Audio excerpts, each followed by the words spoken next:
Poetry Center, bringing poetry to Paterson since 1980 at Passaic County Community College.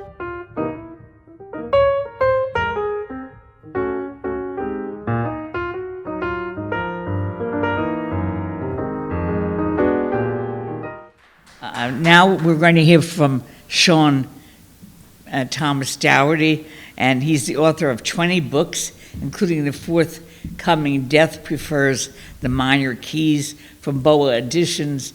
His book, The Dead Are Everywhere, Telling Us Things, I love that title, received the 2021 Jacquard Press Poetry Prize, selected by Nicole Brown and Jessica Jacobs. His book, Not All Saints, won the 2020 Bitter Oleander Library of Poetry Prize. His book, The Second O of Sorrow, Boa Editions 2008, received both the Paterson Poetry Prize and the Housatonic Book Award from Western Connecticut State University.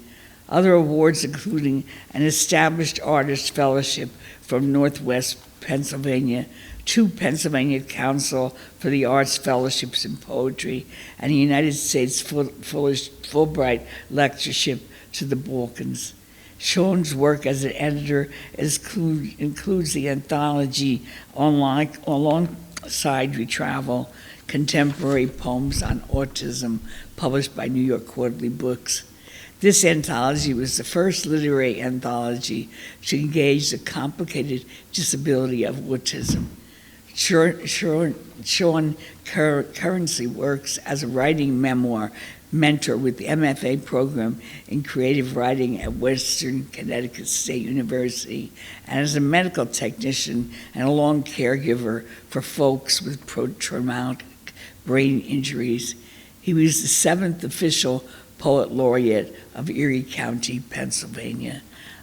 He also, many years ago, started a magazine called Red Brick Review, which was just wonderful. And I think that's how I first met Sean, probably 35 years ago. Anyway, I think you're in for a treat. Let's listen to Sean Thomas Dougherty. Thank you, Maria. Can everybody hear me okay? Or okay? What, honey? Everybody hear me okay? A little closer? How's this? Is the sound good? This is new to me, sitting down like this, so. Okay. You might want to put it a little louder for deaf Maria. We're really honored to be here, to hear Deborah, another poet of the body and its reclamations. I mean, those were just beautiful, beautiful poems. I'm going to read, I think, 4 poems from my new book and a couple poems from my book, The Second O of Sorrow, which won the Paterson Prize. This is a book, too, that was written during the pandemic, and so it's really concerned with spaces, domestic spaces, and spirals out. And it's also concerned with food. I became very interested in food and writing about food during the pandemic. This first piece is called My Wife Never Ate Asparagus.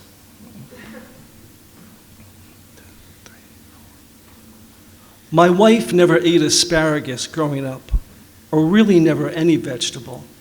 Her mother, God bless her, worked as a machinist second shift and really has a hard time cooking soup, or her shop steward father believes the only good vegetable is a potato, which, if you're going to choose a vegetable, is perhaps not the worst of choices, though it certainly didn't do much for my people, what with the famine and all. But my wife had never really even seen asparagus, I think. The thin stalks I presented to her once on a plate soaked in garlic butter, and oh, how she slathered down those green, slimy pieces, and eyeing before she touched her meat. She started her love affair with green beans, broccoli. She said she never ate it cooked, and her favorite Brussels sprouts, which she liked to cut up like little cabbages and eat sautéed in butter and a fistful of salt. She doesn't like spinach because it is so slimy when cooked. And her parents even today will eat little more than a salad. They will eat corn on the cob. Her parents, now both retired from working on the machines that paid their labor, the long hours at the shop before returning home to their children, with a kind of simmering temper for decades that has boiled away. There is so much more to say, but this isn't about anything I really know yet. Maybe the start of my wife's illness, some missing vitamins from her decades of poor diet, or maybe this has nothing to do with vegetables, or even a tomato, which we know is a fruit, but one people like to throw at politicians and the police and bad theater troops. And this is something about the things we never have, or try, or go to, whether a vegetable or meat, or who we can be, those songs we never sing, the cities we've never traveled because we have to work 10-hour shifts making tiny plastic little pieces for other machines or objects that we will never even hold. Those long days we spend away from those we love. And when we come home, can barely cook. And so we open a box made and assembled in another factory and stir it up. But what of those long drives on Saturdays past the fields when the corn is high and the farm stands are full of eggplants, butter and sugar corn, baskets of tomatoes, bushels of collard greens, throw in 5 pounds of fresh bacon. Out in the fields, the men and women from somewhere else are bending their backs, and the air is full of Spanish songs, even in some place like Ohio. We drove past that woman walking with her son back to the farmer's barracks, and it would be easy to say this was sorrow, but they too were singing. And I thought of Victor Hara, not of his death, but his voice. His guitar, he said, was not for the rich, what the murderers could never cut. I heard it once on a scratchy LP. This old man at a bodega in Minneapolis, of all places, was playing as he rung up a plate of empanadas. "He's the Spanish Dylan," someone said behind me. And the man said, "Selvas, pampas, y montanas," and smiled. You see, Victor Hara thought of all the people can do and what not do, and gave his life for them. And they cut off Victor Hara's hands for his songs. In Minneapolis, years after I walked in that bodega, in the same neighborhood, a white cop leaned on the neck of a black man named George and murdered him in broad daylight. George Floyd was a kind man, his brother said. But what is kindness in the face of handcuffs and guns and the shiny weapon of regimes? This is not a poem about vegetables, but it is. What we cook, what we pick, what we choose to try to do. They farm asparagus in Siberia and South Africa. When we eat the labor of someone's hands. Each stalk is a 12-hour day. A body worked is who we bow our heads to and offer blessing. Before we cut the knife into the butter, my wife kissed me long and deep after she first ate asparagus. We made love on a mattress on the floor, on the first floor of an apartment owned by Russians. She was not my wife yet. We had no children. This was long before she started to get ill, before her teeth fell out. You need to harvest asparagus every day, or it will grow into a thin, tall fern, a kind of biometric tree that looks like a thin, starving person, like prisoners pressed against the fence of a political camp.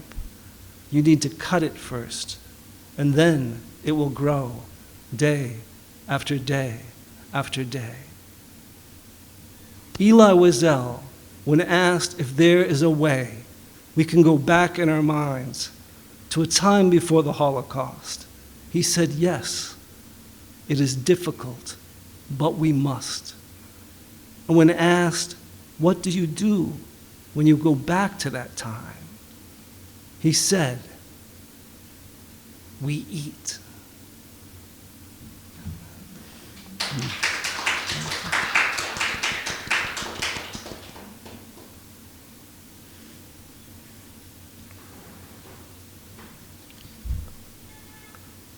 when I listen.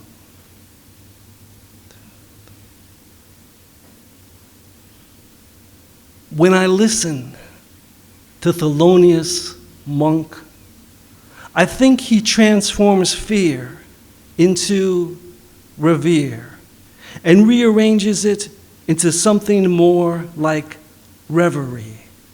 Pigeons rising above the L, morning doves in a cathedral's rafters, piano riffs tender as old people making love. When I listen to Monk, I hear you when you called me from the hospital, weeping.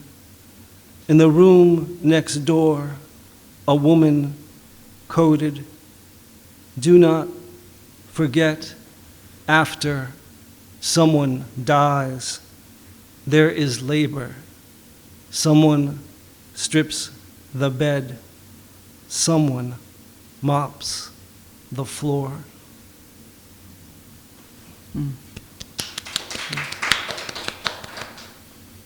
And that's something that sort of whiffed throughout this book. It's, I work as a med tech in a care facility for people with traumatic brain injuries, and I try to kind of honor the work that's not visible, the work that's unseen.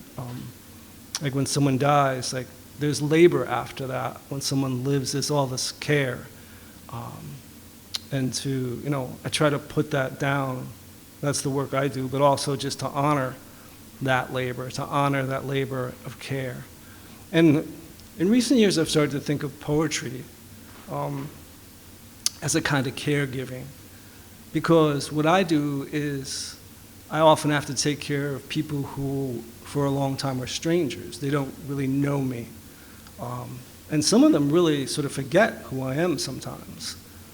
And so in a professional way, though, I have to provide what I would provide if they were my mother, And so there's a certain distance which is actually profoundly emotional without being emotional to that.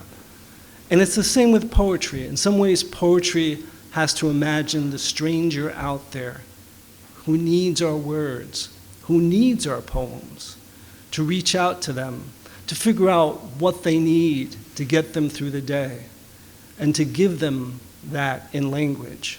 These people who we might never even meet or never even see.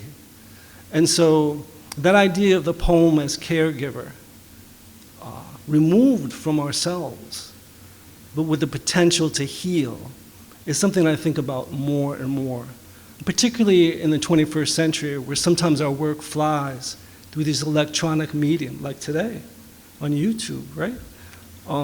To reach people that we might never even meet face to face. This next poem is another poem about food. It's called At the Rib Fest, and it takes place at the Rib Fest in Erie, Pennsylvania. And I start with a quote from my wife, Lisa. I'm always stealing, she's really witty, and so I'm always stealing her lines and putting them in poems. 2, 3, 4. My wife says, let's find the most wrecked crew, because wrecked people make the best ribs. So we passed the clean-cut boys with their collared shirts and the black crew from Texas with their professional pig roast tees, until we found a crew from Columbus where the lead guy handing out sugared bacon had no teeth, like my wife, who long ago lost them to disease. And so we said sure, and we ordered a rack from the fat white kid in a straw hat. And my autistic daughter ate a piece of brown sugared bacon the crew lead handed to her. And then, when we went to buy more bacon, the man refused to take our money. He was a small white man in jeans and a t-shirt. He had a southern Ohio accent full of rolling R's, like the kids I knew growing up who moved up from Marietta or West Virginia so their fathers could work in the factories of glass and steel along the lake. He was sober, though the cooks looked bourbon bad. We paid for our full rack, and my daughter took the bacon slabs, and we hustled away, amazed at such good fortune. Maybe it was some kind of Appalachian solidarity. Maybe he could smell the poverty in our blood, and the long night shifts I work so we can buy meat, and the lines on our faces. Maybe because I'm so cute, my wife said. Maybe he recognized our daughter as disabled. Disabled can get you things. This guy, Danny, with Down syndrome, I used to take care of, said. Danny had belts from wrestlers, autographs from Michael Jordan. In the smokehouse of the sky, distant storm clouds billowed. Black and white people wiped the grease from their jowls. Sauce-stained napkins blew like omens at our sneakers. A clown handed out animal balloons. A few drops of rain fell, and my daughter started to shriek because she claims she's blind when water gets on her glasses. I put my baseball cap on her head. Her voice sharp and brittle as glass she will smash against the wall during her worst episodes. In the smokehouse of the world, we wander blind in so many directions. Even the smallest kindness, like a few pieces of sugared bacon, is suspect. Why did he give the bacon to us? My daughter kept perseverating. She needed an answer. What could I tell her? Something about hunger, how hard it is these days to tell kindness from guilt or shame.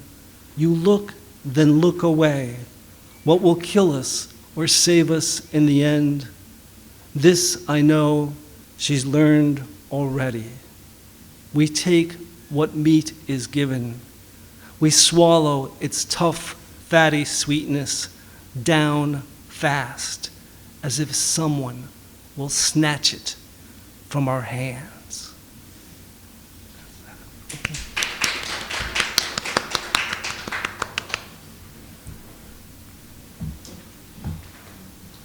Do you see another book over there? Look inside.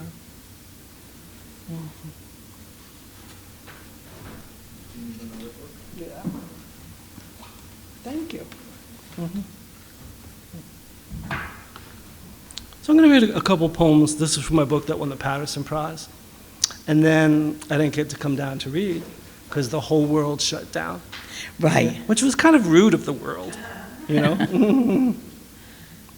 So I'm going to read a couple poems from this.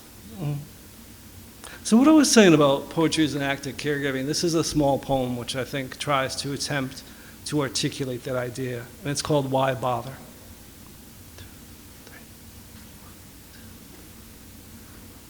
Why bother? Because right now there is someone out there with a wound in the exact shape of your words. Why bother?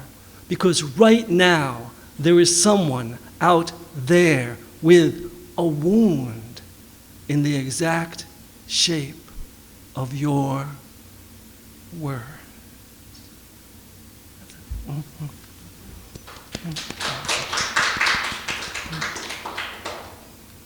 Two more.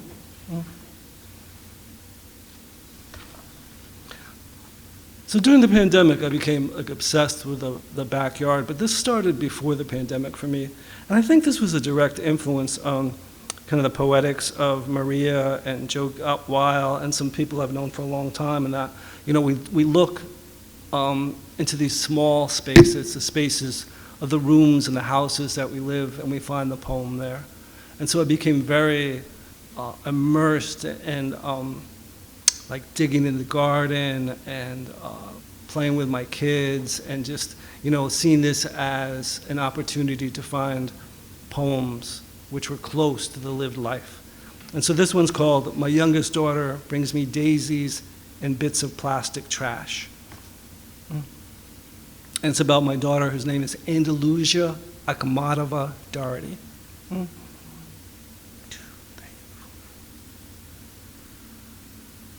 A long, hazy day, we climb the air as if a ladder.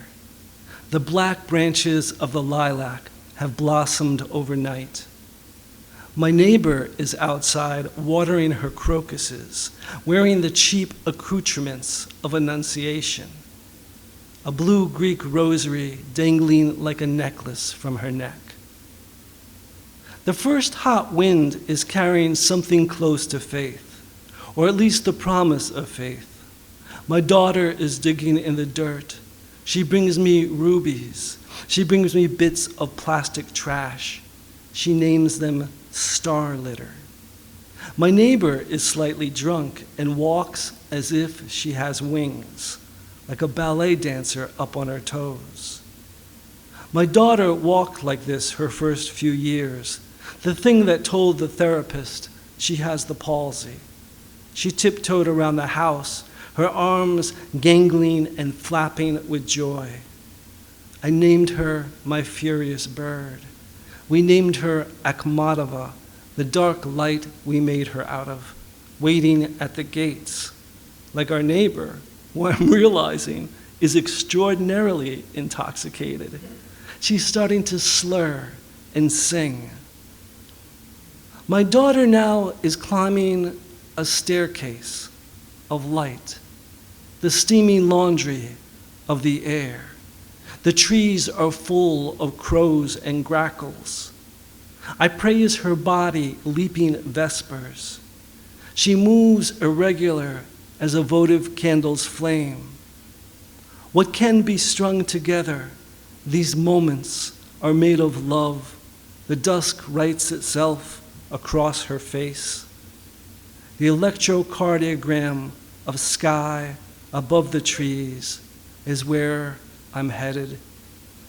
But now she runs, her fast and awkward gait across the lawn, her furious lisped and spittled speech.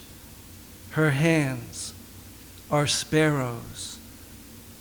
Her hands are poems. That's it.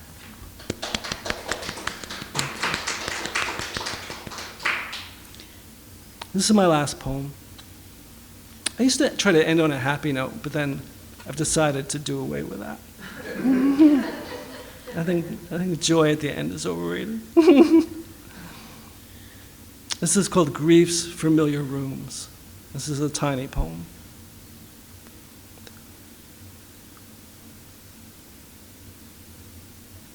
Sometimes I am okay,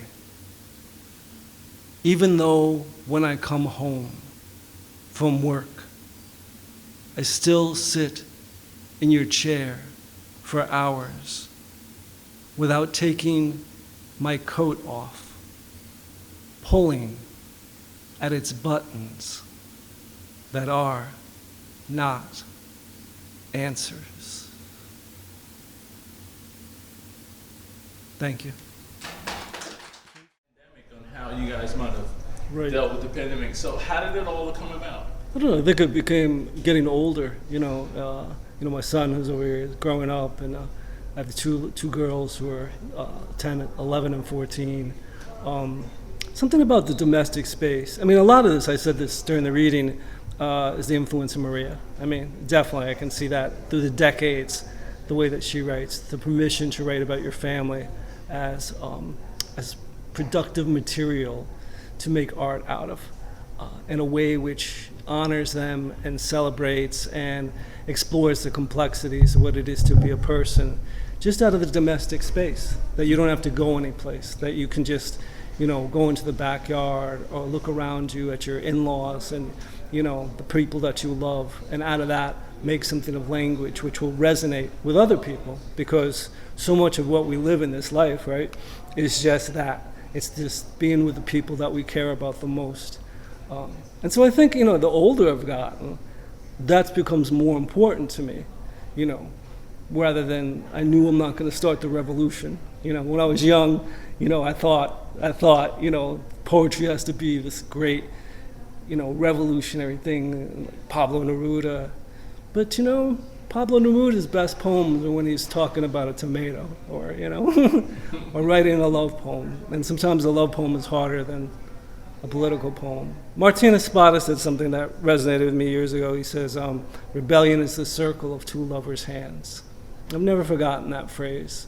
So I think that's part of it. It's getting back to when we talk about the people who are closest to us, it transcends all borders and boundaries, because all across the planet, people love each other and care for one another against oppressive regimes, against violence and racism and death. What is the biggest antidote but to hold on to each other, to hold the people that we love, and to hold the next person, and then the next person, and then we're all holding hands. We're all one big circle of rebellion. Very good. I think you are starting a revolution, bro. I think you are part of that revolution. Quickly, what has the pandemic and being a caregiver during this whole 2 or 3 years, how has that helped shape you, change you as a human being? Oh, that's huge. I mean, especially just the danger of it. One of the things about the pandemic, which is actually a positive thing, is it called attention to people who have always been so vulnerable and unseen. The old, the elderly, the disabled. Those are the people who died first in the pandemic. But those are the people who always die first, who are underfunded and not taken care of.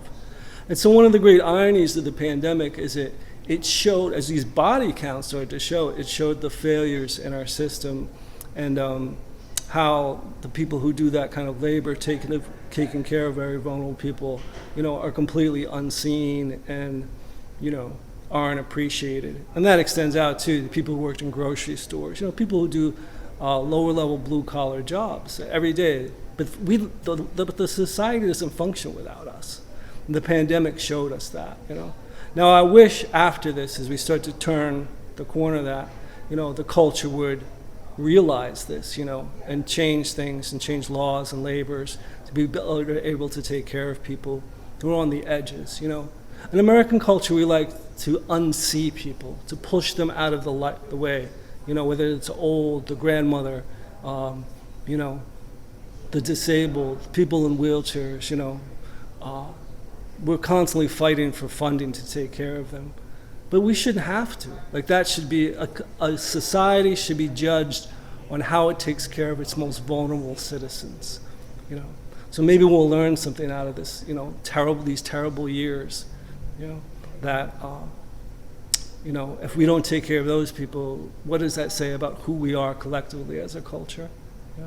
And then lastly, in closing, what could you share with those folks who want to write just to be writing, just to vent, to write so they don't do other crazy madness things? Are you able to share anything positive that might help them get through today? Well, people always want to write. I always just say, just write.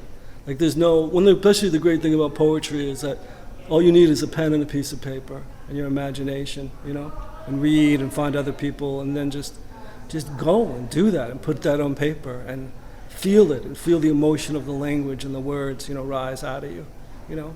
Nobody has to block that, you know. People are like, oh, I can't be a poet, or I can't be a writer, but you can, you know. You just have to do it. You just have to want it and will it and to learn.